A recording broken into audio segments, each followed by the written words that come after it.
Welcome to The Week Ahead, a podcast by SBM Intelligence. I'm your host, Veronica Pana Igube. Every Friday, we explore stories that are shaping the African continent. More than 52 million people in West and Central Africa are projected to face food insecurity during the June-August lean season, driven by conflict, climate shocks, and rising food inflations, especially in Ghana and Guinea. The World Food Programme warns that nearly 3 million people would face emergency hunger. The crisis has also placed 10 million people, mostly in Nigeria and Cameroon. How can governments and multilaterals prepare for escalating food crises in fragmented regions? Nigeria's Labour Party has indefinitely suspended Abia State Governor Dr. Otti, Senator Ireti and four others for alleged anti-party behaviour. What impact could this suspension have on the Labour Party's reputation and internal unity? Islamic militants attacked the 153 Task Force Battalion in Marte, Borno State, killing at least 5 soldiers and forcing a temporary retreat. The fallen were mostly junior soldiers, mourned by colleagues. What additional measures can be taken to enhance military defense and intelligence in vulnerable regions like Borno? Confident McHenry, our senior analyst at SBM Intelligence, will be joining us for insights on these critical stories. Welcome, Confidence, to the podcast.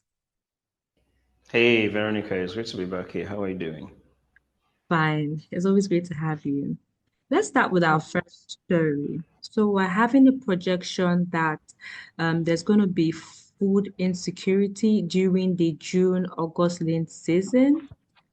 What immediate actions? I mean, we're having an early warning on this. So what immediate actions do you think that governments and aid organizations should take to mitigate the effects of these food insecurities in the coming lean season?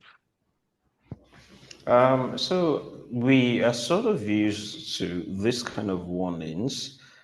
If you're familiar with the IPC phase classifications of food security warnings, you would remember that many of these countries in in West and Central Africa are usually almost always in the IPC phase 4 classification, which is on the rank of severe hunger and malnutrition, borders nearly heavily on famine. I think these Nigeria and its neighbors have mostly been around that band. That's phase 4 of the IPC's warning since at least 2022, 2023, which was exacerbated by the floods for 2022. And one of the reasons why we are still getting these warnings for now is because the effects of the flood from 3 years ago have not really abated. And many of these other countries in the Sahel are also facing environmental and climate issues like droughts, among several others. And several others, including things like insecurity, um, conflicts, basically things that erode the farmers' abilities to get to their farm. And as to what these governments can do, there is a short term and there is a long term. For the short term, it would be to directly address the issues that contribute to the problem. So, for instance, let's use Nigeria as a case study. We have some states that are food producing states, and we have Benue in the middle belt, which is the food basket of the country. Benue is one of the most conflicts, conflict affected states in the country. We have clashes or attacks by headers on communities. And given that Benue is a farming state, it simply means that many of these other people who are in the states are engaged in subsistence agriculture. Um, and it's only when they feed themselves that they remember or they think of trying to export food or and all of that. So the government hasn't really shown the gumption to have the Benue security crisis brought to heel. And as such, many people are losing their livelihoods. And I think there's this report SBM Intelligence did some 10 years ago called Terror in the Food Basket. And in one of the interviews that the researchers asked, I think it was between Benue and Nasarawa, it was discovered that for some of the farmers that were displaced, they haven't been to their farm in 10 years. And this report is one of the first warnings about the food crisis that was going to hit Nigeria. Many less than 10 years later, we have seen the effects of the warning because the government didn't take it seriously. And so what the government needs to do on the short term is to get a handle of the security crisis in the food producing areas. Yes, of course, I know that insecurity and combating it is a multi-year, a multi-pronged and whole of government approach that takes a lot of years to get a hang on. But what the government can do on the short term is identify those areas that are critical to national security. And I'm not talking about national security in terms of security infrastructure or any of that. National security in terms of food security, because without food security, you're not going to have national security. And then concentrate with very innovative strategies, concentrate security resources in those areas to liberate those areas from armed groups so people can return to their farms, and then walk your way down or walk your way up to secure adjoining areas like that, like that, like that. And you get a handle of the problem on the long term. And then going to the long term, we have to start thinking about storage. We There's no excuse for us to keep having foods that are out of season in this part of the world, in this part of Africa. The level of agriculture that we do in this part of the country or in this part of the world is so, I don't want to say 19th century, because even at the 19th century, people found a way to store foods that could be eaten even when it is not in the season for that particular fruit or crop to be in season.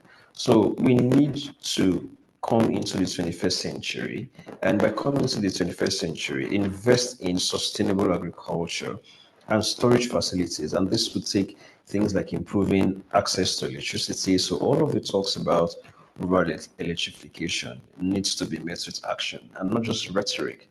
So look at things like storage, and with better electricity, you can get better storage or invest in all of this. So all of these things are long-term plans that the government does not necessarily need to wait for the private sector.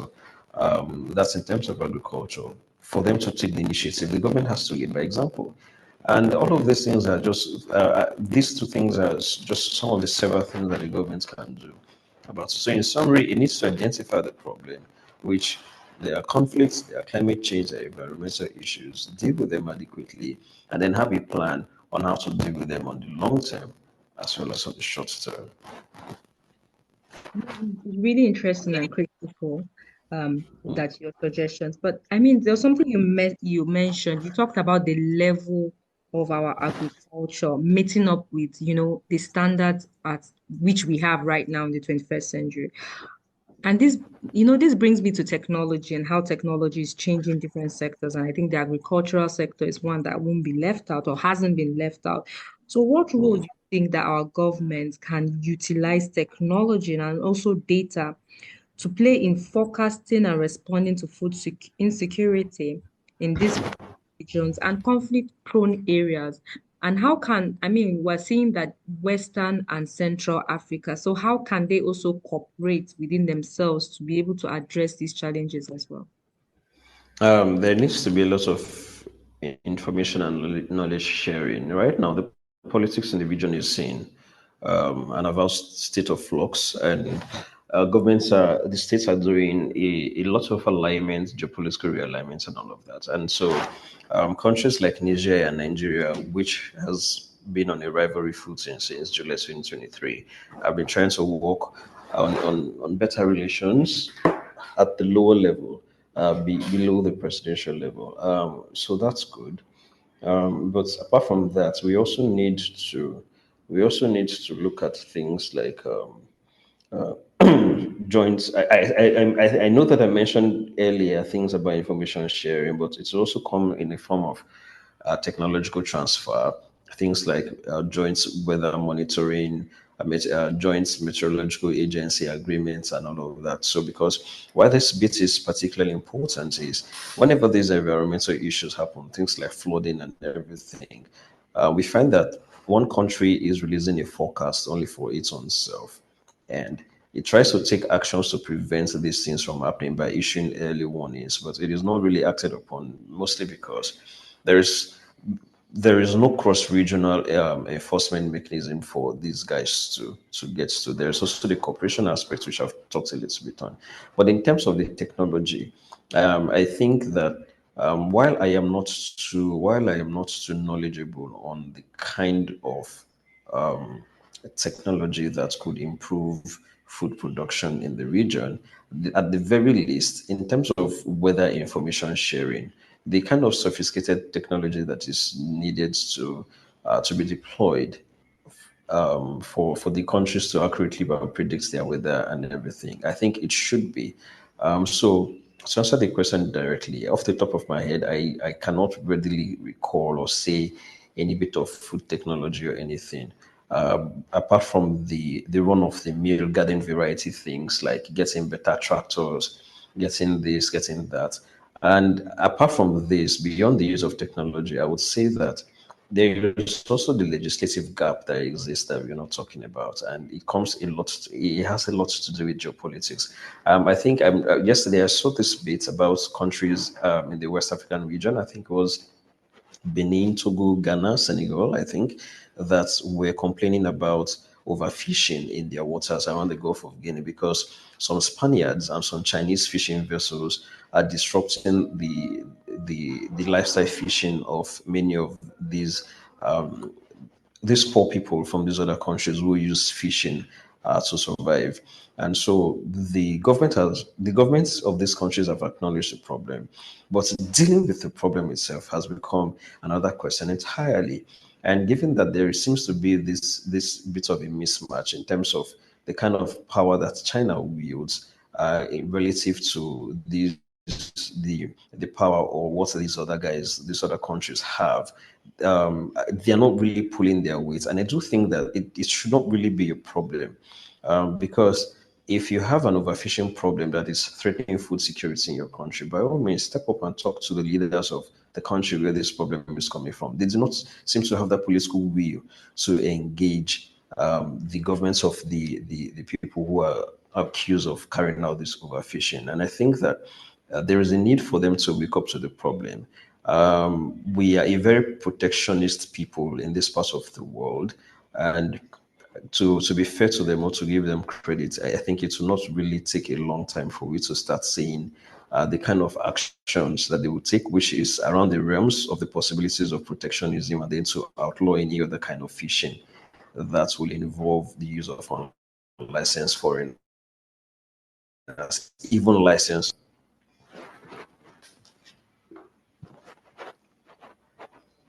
I mean, I do agree with you with some of your response. There needs to be technology sharing. There needs to be cooperation between the different agencies. Let's move over to our second story, where we saw the Labour Party take action by indefinitely suspending the Abia State Governor, Dr. Alex Otti, Senator Ireti Kingibe, and four others. Um, what underlying tension within the Labour Party might have led to this indefinite suspension, and how might this affect its political coercion? So the Labour Party has been in crisis for quite some time. Ever since the end of the 2023 elections, it has been thrown into factions. There is a faction that is led by Inina Usman. There is also the faction led by the more prominently known chairman of the party, which is Julius Abure. So early this week, the governor of Abia State, Alex Uti, was suspended alongside five others, people like, as you mentioned previously, Senator Darlington, a former senator rather, Darlington Nwokocha, um, a member of the House of Reps from Abia, Amobi Oga, other people like Senator Ireti Gibe, Alpha Mogene, as well as a federal lawmaker, Shei Showumi. So all of these people have been suspended, And as the party said, it's for anti-party activities. The exact form of the anti-party activities by which they were suspended has not been known. So this is the clearest indication that this is all political. Yes, I know it's a political party, and so every other thing is political. But yes, this is starkly political because of the factionalization. So according to them, it's the committee set up a five-member disciplinary committee that has a party rather at the beginning of this month to probe anti-party allegations. And curiously, they didn't suspend the chairwoman of the other party, well, the other faction, which is Nina D. Usman, because according to them, she is not a member of the party. And I should mention that Nina D. Usman's faction is the one that has Peter Obi, the presidential candidate of 2023 for the Labour Party, as well as Mr. Alex Otti, the governor of Abia State. So the factionalization of the party has been in court for getting conflicting judgments between the lower courts as well as the Supreme Court. So there's so many other stuff that has been going on. So I let me just give a background to the judicial issues that have been rocking the party for some time.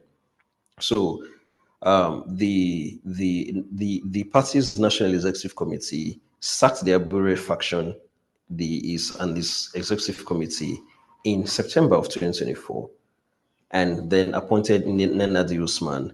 She herself is a former Minister of Finance and former Kaduna South Senator, to lead a 29-member caretaker committee and to facilitate the election of a new party leadership within 90 days.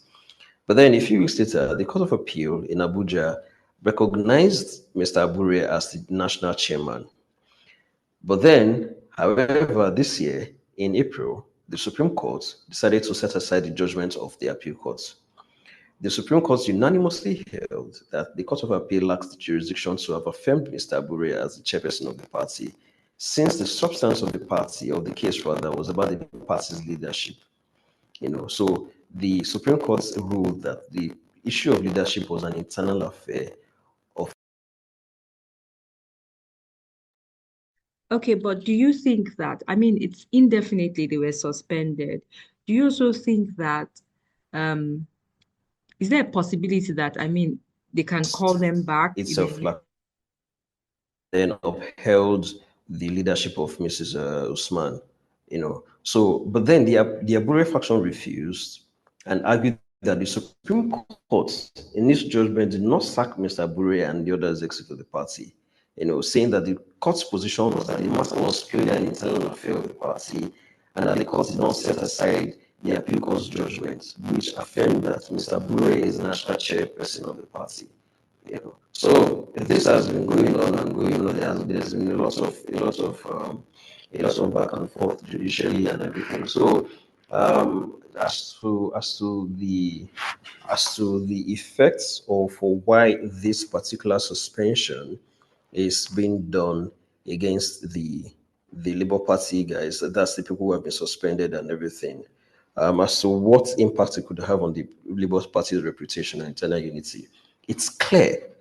See, in the note for suspension, the party said that it is not, I'm talking not the party, I'm talking about the faction that Abure belongs to, that it is not interested in any coalition talks ahead of the 2027 election, that it is going to file its own standalone presidential candidate, and it's not going into coalition with anybody or any party.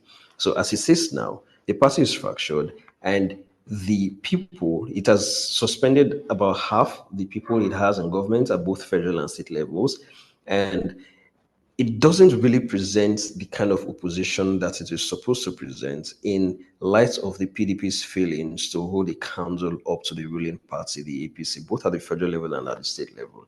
And so, with the opposition being fractured like this, it is anyone's guess how 2 years into the next set of general elections, how the entire outcome is going to be. Because one of the key attributes of sitting a ruling party is unity of the opposition. The respective opposition parties in themselves, the Labour Party, the NNPP, the PDP, are not internally united, and it is anyone's guess how they can be able to pull off the kind of miracle they would need for them to unseat the ruling party.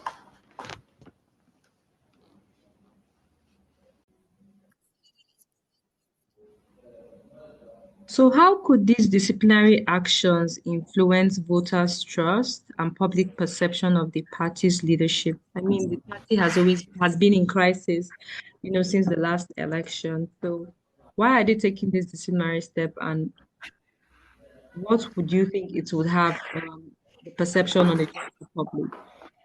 Let me be clear, let me be straight, let me be honest. There's nobody who looks at the political issue, the political climate in Nigeria, and takes the opposition parties seriously. No. If you take stock of the three major or the three well-known opposition parties across the country, they are in one crisis or another. If they are not in crisis, they are thinking of defecting to the ruling party. The NNPP in Kano has had its sole governor in the country, Abba Yusuf, toying with the idea of defection, but then leaving it open-ended for his mentor and godfather Rabi Konkanso on wherever Konkanso chooses to go. And then you look at the Labour Party; it is divided into faction. You look at the PDP; it's a similar. So the perception generally is that Labour, like its sister opposition parties, are not serious. There is no two ways about that. As to how it affects its performance going into the election, it is clear that it will be very difficult for the party to have a few one or two just to be I'm trying to say that it's going to be difficult for them to replicate the level of success they achieved in 2023. If Alex Otti decides to remain in the party, given the high popularity ratings he enjoys among the electorate in Abia, yes, he might stand a chance. But then he has been suspended. And so, with that kind of a suspension by one faction, it is likely that he is going to be mired in a lot of court cases trying to seek renomination to be the party's flag bearer ahead of the elections. He's going to be mired in lots of court processes, which is likely going to frustrate him well enough to join another party. And so the future looks bleak. I don't see how they're going to come out of it. I do not have a crystal ball unless they get their acts together and then put their differences aside. And they have a very short window to achieve that.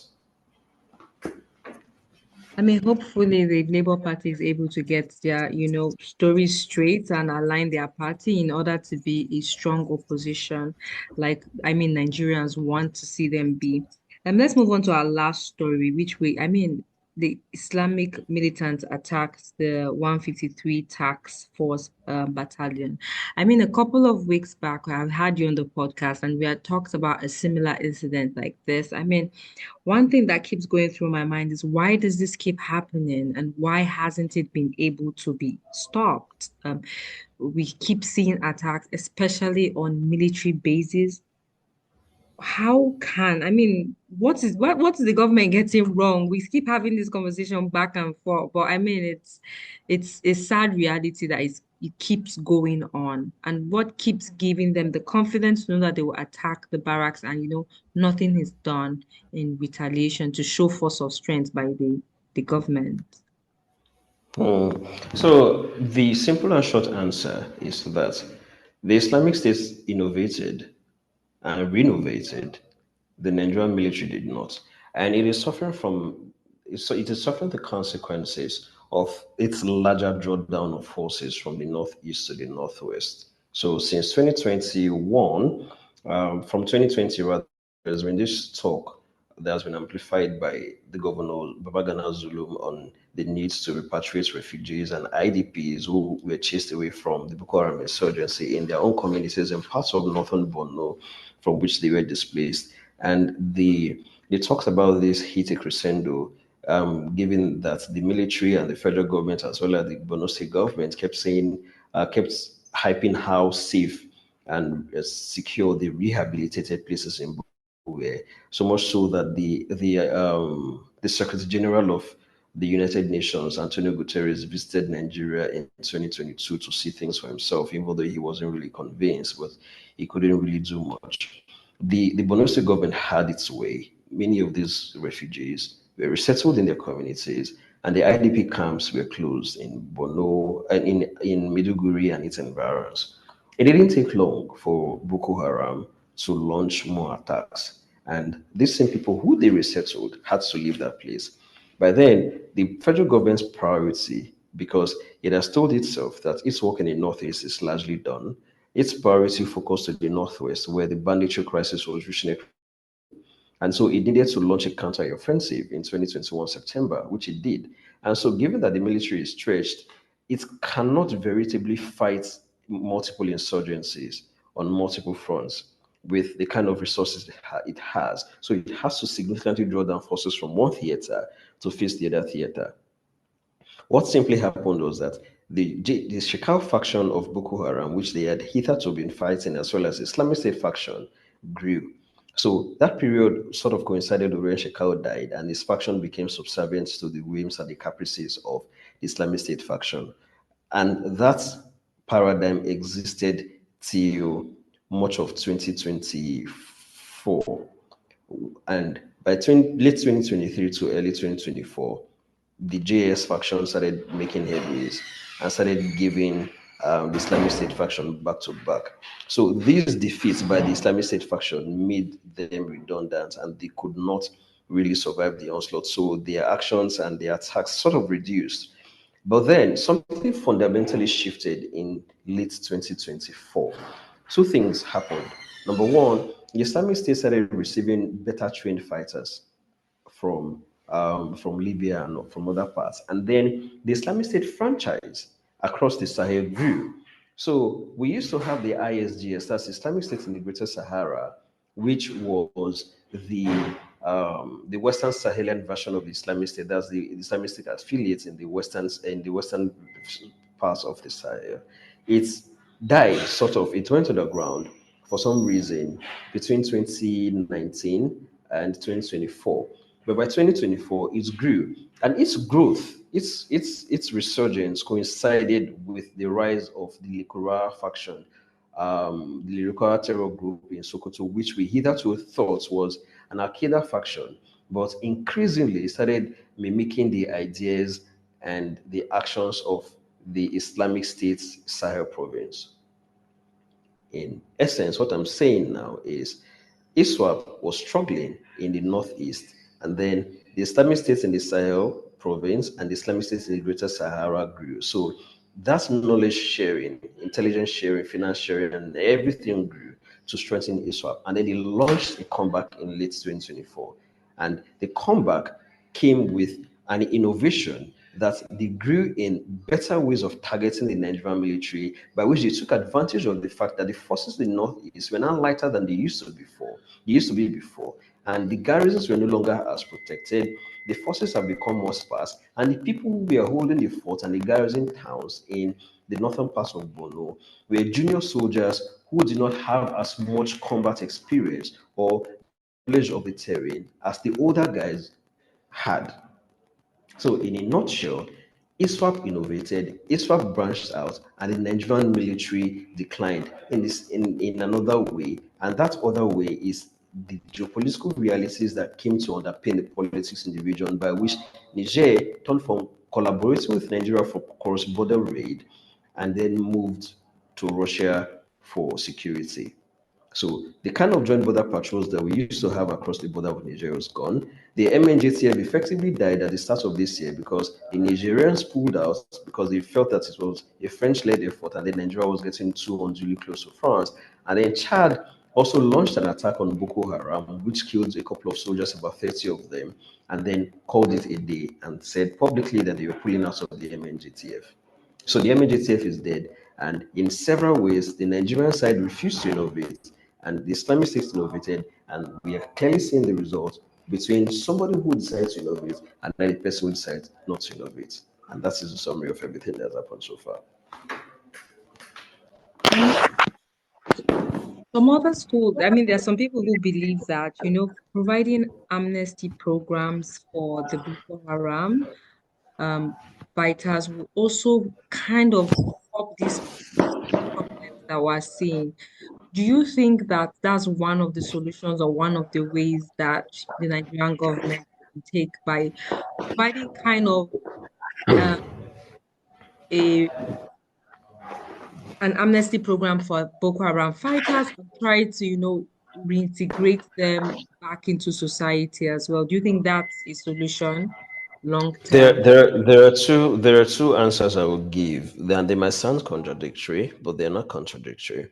The first one is that amnesty is not the way, and the second answer is the amnesty program that they're advocating for. The people advocating for it are not aware that there is one currently ongoing, and the sheer the sheer size of the destruction and the carnage that has been going on, being occasioned by the people who are supposed to be receiving amnesty, is a mere testament to the fact that amnesty is not the way. And the amnesty that is going on is, as of 2022, 2021, 2022, is in two phases. There's Operation Safe Corridor that is run by the Nigerian Army, by which they are trying to persuade families of the terror groups to defect. So the families of the terror groups, as well as the terror groups, the Boko Haram fighters themselves. And then there is the other one called Operation Suhu that is run by the DSS, which is a program that is designed to use repentant ex-Boko Haram fighters to convince the commanders of Boko Haram to also defect. So the Nigerian security forces are running two amnesty programs non-publicly, and it worked insofar as it worked, and the results are showing that it is not working again. So I think that amnesty approach is one of the laziest approach to national security that the Nigerian state got a dose of in 2009 with the Niger Delta amnesty program, and then it decided to adopt it as the Hail Mary to all of the security issues facing it. It doesn't simply work. And the hallmark of stupidity is trying something over and over and over again and expecting a different result. So I'm sorry, to answer your question, amnesty is quite clearly not the way.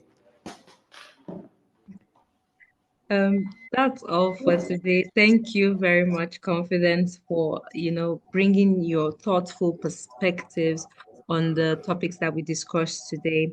To all our listeners, this podcast is by SBM Intelligence. You can access our podcast by searching for SBM Intelligence anywhere you find podcasts. If you haven't already, be sure to subscribe, like, share, and let us know your thoughts in the comments. For deeper insights into our work, visit our website at spmintel.com. Remember to connect with us on all our social media platforms. You can find us on X, Facebook, Blue Sky, and LinkedIn at SBM Intelligence. Thank you for tuning in to the week ahead. Join us next Friday for more updates shaping the African continent.